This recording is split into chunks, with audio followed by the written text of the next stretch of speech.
you want them all standing right back of the president and the governor.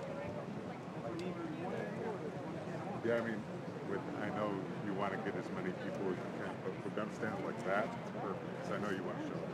Do you want them to stay there? If that's okay with you all. Right?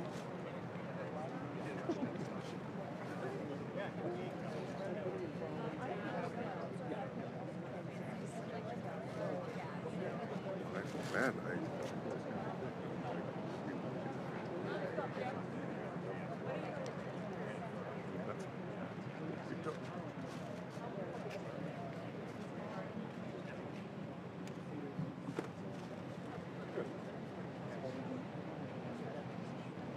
yeah, I mean, with as many people as you guys I can push him wide, but we just really want to get the damage on the camera. Yeah, don't worry. I'm holding him right now until we can get this right. Yeah, it's going to be right. We're just waiting for him to walk up. Okay, so whatever we can do, I'll make sure they're wide, but whatever you can do, keep that frame. We really appreciate it. All right, thank you, sir.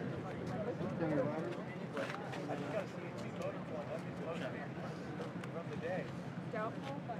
What? I mean, there's got to be one somewhere. Yeah.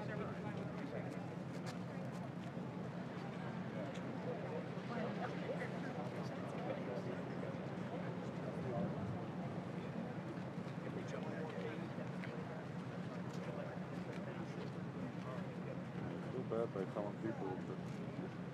Okay. How's it turn out? Press, everyone ready? Yes, we're 2 ready. minute warning. 2 minute warning. 2 minute warning. I gotta go.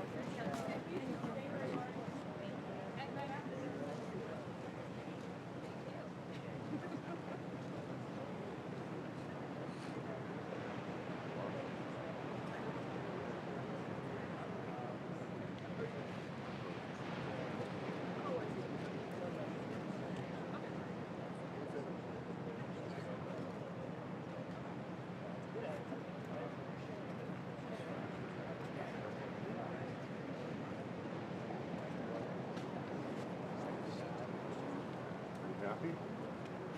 Very pleased.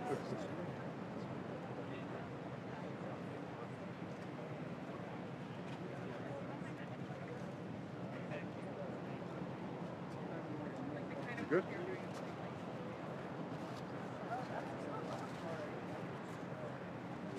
you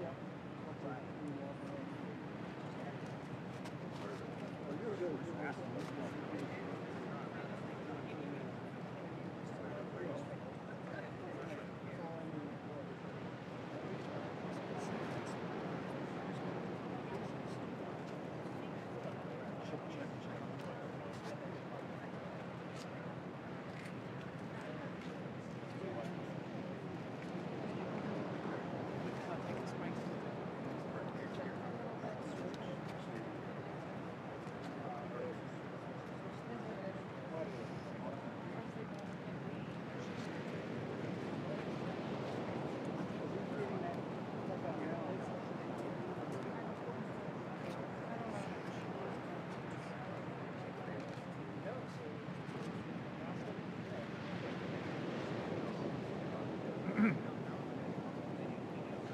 Good to see you again. Good to see you.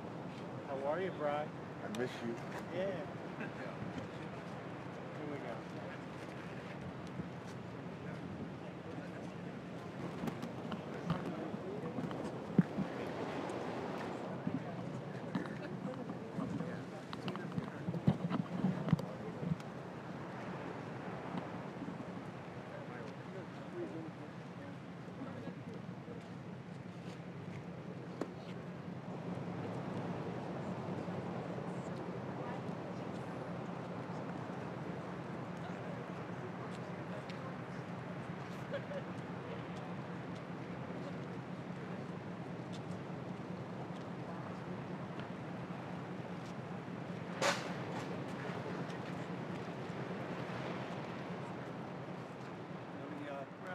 Thank you all very much for taking the time to be out here, and it's my honor to welcome the president back to the state of California, and it was my honor as well to have a delegation that joined us, Senator Padilla and congressional representatives, local leaders that were determinative in keeping this state as safe as possible under these historic circumstances.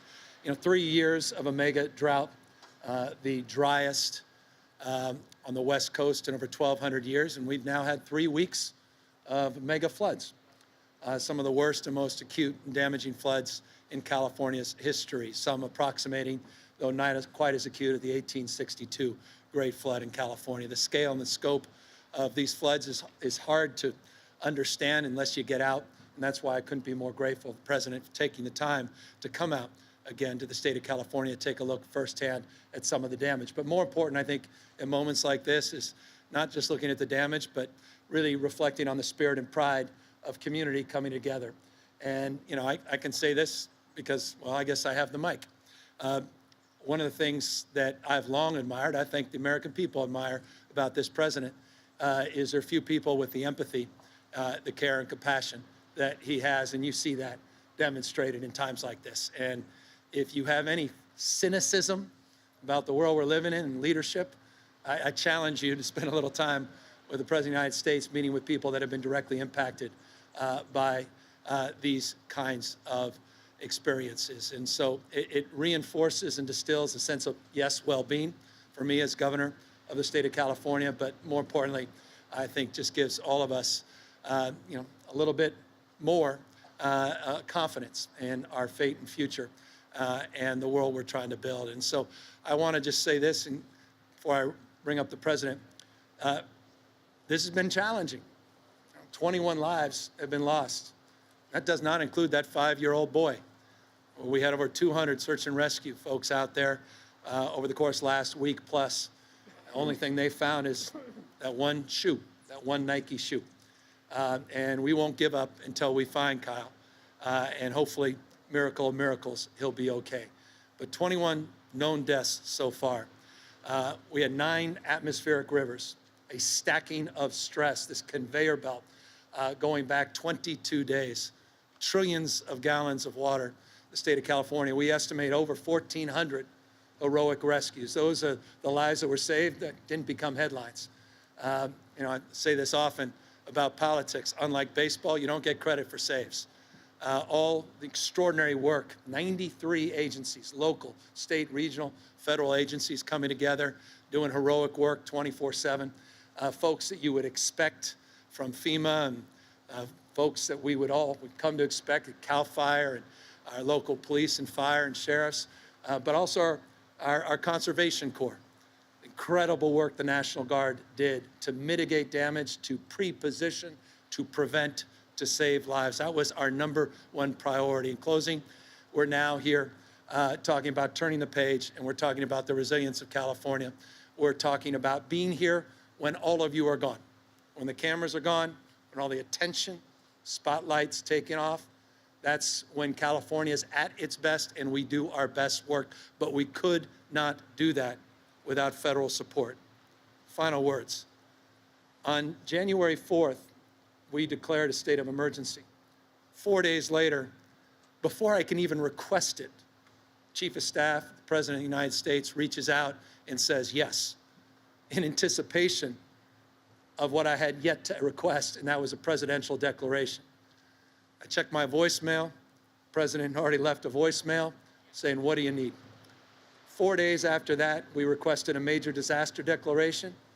I sent out FEMA directors again back here with us after just a few days of detailed assessment. Now we over half a dozen, now 7 counties that are included in a major disaster declaration. Trust me, that matters. When you're cynical again around government, relationships, where you feel like things are frayed, and things have become too polarized, I hope you'll consider these moments, that spirit of collaboration, cooperation, the things that define the best of who we are. And the best, of course, I think, of who we are in America is representing the person that I'm honored to welcome to his podium. Mr. President, it is an honor to have you back here. Ladies and gentlemen, the President of the United States.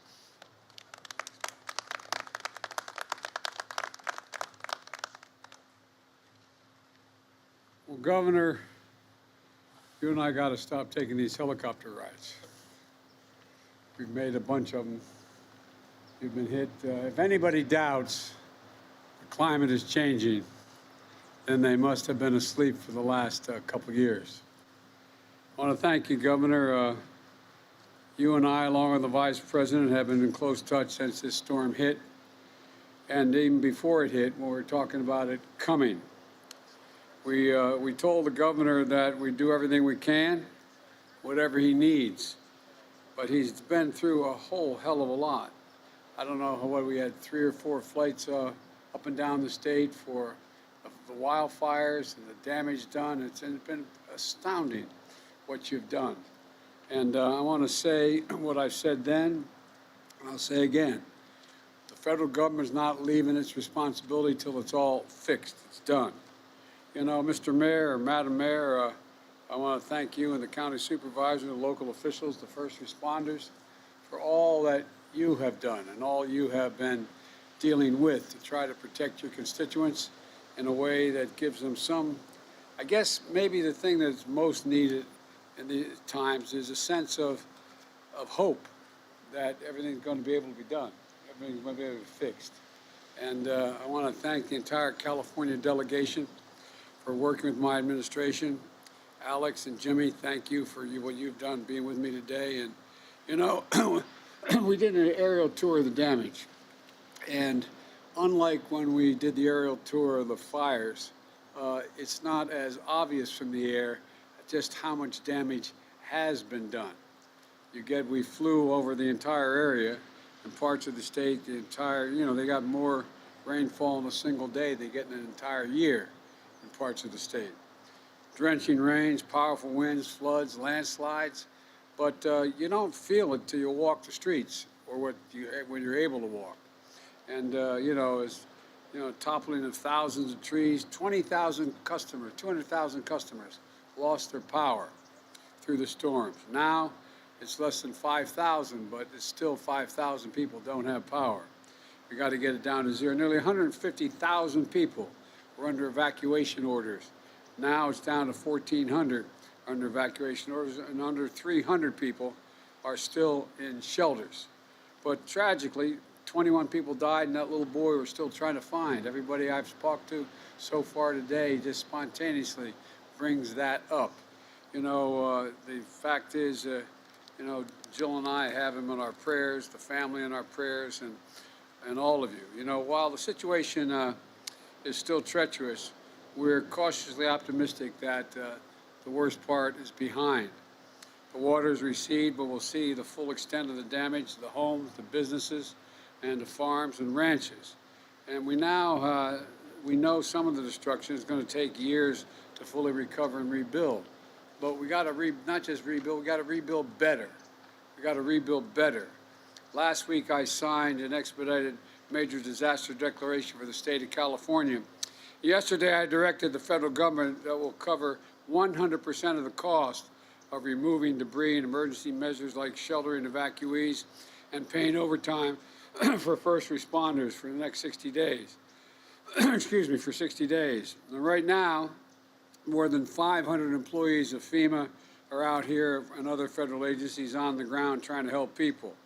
FEMA positions supplies for 100,000 meals, 100,000 liters of water, 20,000 blankets, 10,000 cots for shelters, and will be disaster recovery centers in every impacted area, including Santa Cruz and Merced, where survivors can apply for assistance and if their homes or their small businesses have been damaged.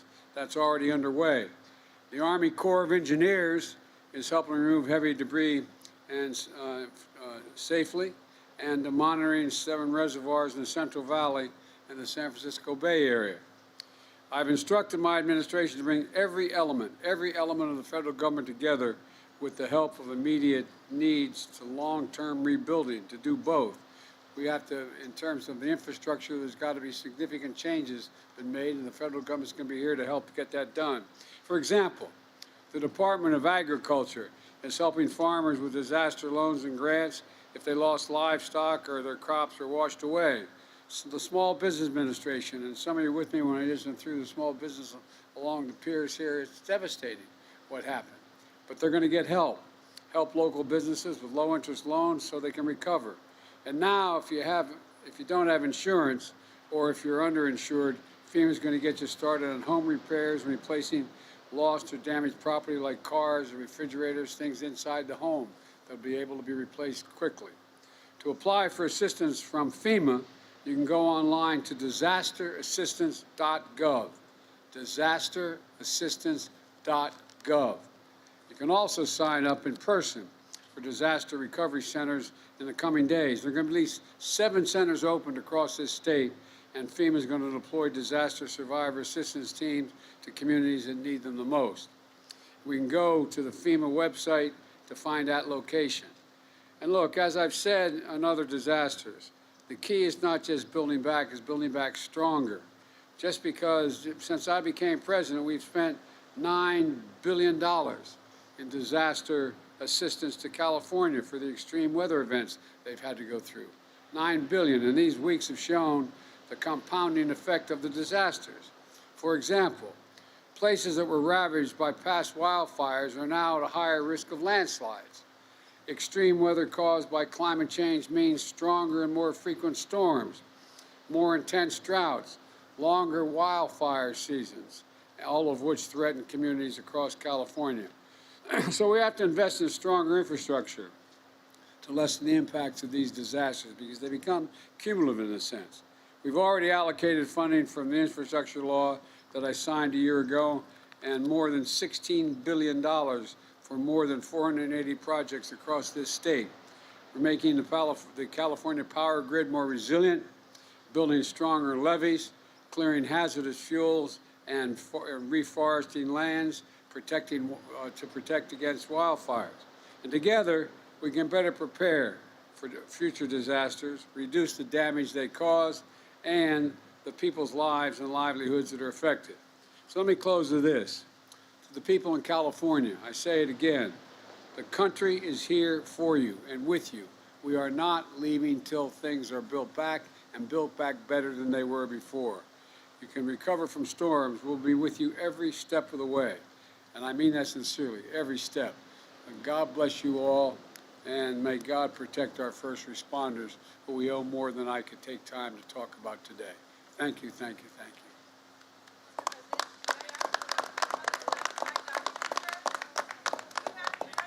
you. You know, I will answer the question, but here's the deal. You know, what quite frankly bugs me is that we have a serious problem here we're talking about. We're talking about what's going on, and the American people don't quite understand why you don't ask me questions about that. But having said that, what's your question? That you did not reveal the existence of the documents back in November before the midterm. Hang on, okay? Look, as we found a handful of documents were filed in the wrong place. We immediately turned them over to the archives of the Justice Department. We're fully cooperating and looking forward to getting this resolved quickly. I think you're going to find there's nothing there. I have no regrets. I'm following what the lawyers have told me they want me to do. It's exactly what we're doing. There's no there there. Thank you.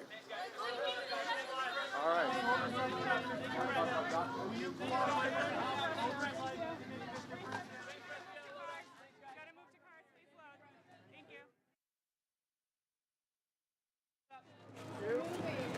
We're gonna load up, guys. Cars this way. Load up. Thanks, guys. Careful. Thanks, guys. Yep, stand over from this way. Okay.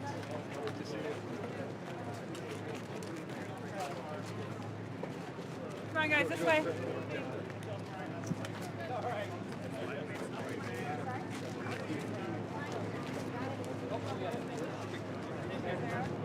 Yeah, so it's just the one thing. Is that the one thing that they told me? And then that's the only thing that.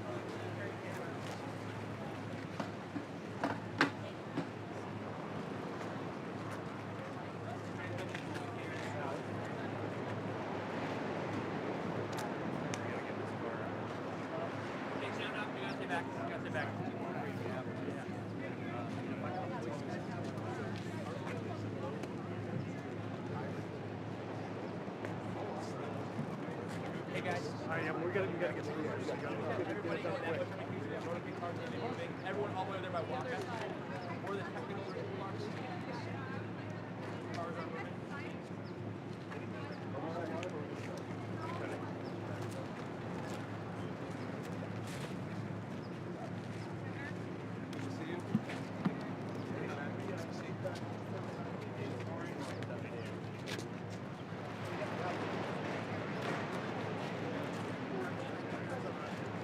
This way, right there.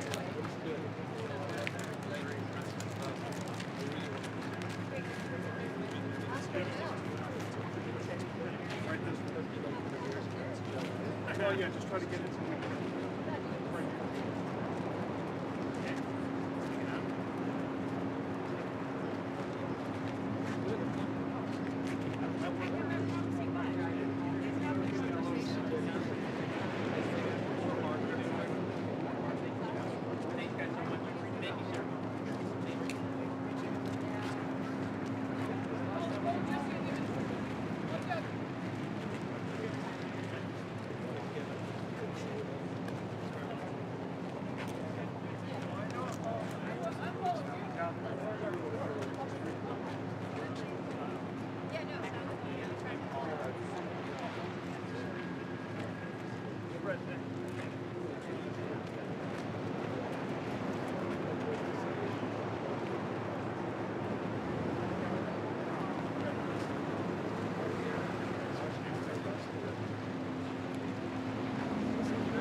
Pick it up.